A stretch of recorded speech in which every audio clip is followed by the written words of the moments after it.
Yeah, I mean, now when we talk about the difference between email and cold outreach with a rep, email's going to win that battle every single time, and it's really not even close. But calling has its advantages. I mean, the main advantage to calling that I like, if you can get decision makers on the phone, which is its main problem now, is the fact that I can dig in and gather intel and move them further down the process, right? So when I do cold outreach, I could get with them and say, hey, do you have this pain point? If you do, love to help you. Want to send you over some information. Hey, while I have you, let me ask you a couple questions, right? So I can dig in and gather all kinds of intel.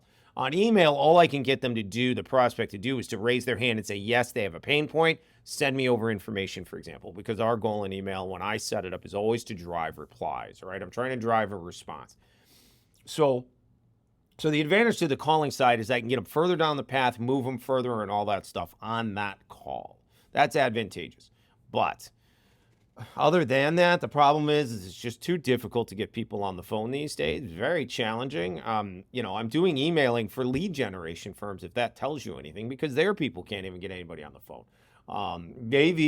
In one case, they've even referred clients to me to set up their email marketing to drive the inbound leads for the outsourced firm to follow up with, because the outsourced firm with the cold calling can't generate the leads. They just can't get enough people on the phone.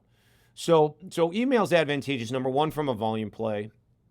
Number two, it's extraordinarily inexpensive. When set up correctly and you tie all the parts together, it doesn't cost very much. I mean, it's absolutely very low cost and high performing when set up correctly, right? So it's going to have its advantages there. The other thing about email that's great is if I'm on a call, for example, and I say, hey, let me, can I send this over, Bob, can I send this over to you? I've got this information, whatever. A lot of times he'll say yes just to get me off the phone. Now, there is some strategy that we play into that with cold calling, with business development reps or sales reps that I teach that makes sense, right? There's a strategy there. But a lot of times they're just going to try to get you off the phone. They're saying yes just to get you off the call. And then the call. With email, the beautiful thing is they're not going to reply unless they're genuinely interested, right? You get two things out of it if they reply. Number one, they're a decision maker. They may be the decision maker, right? In the case of a lot of owners.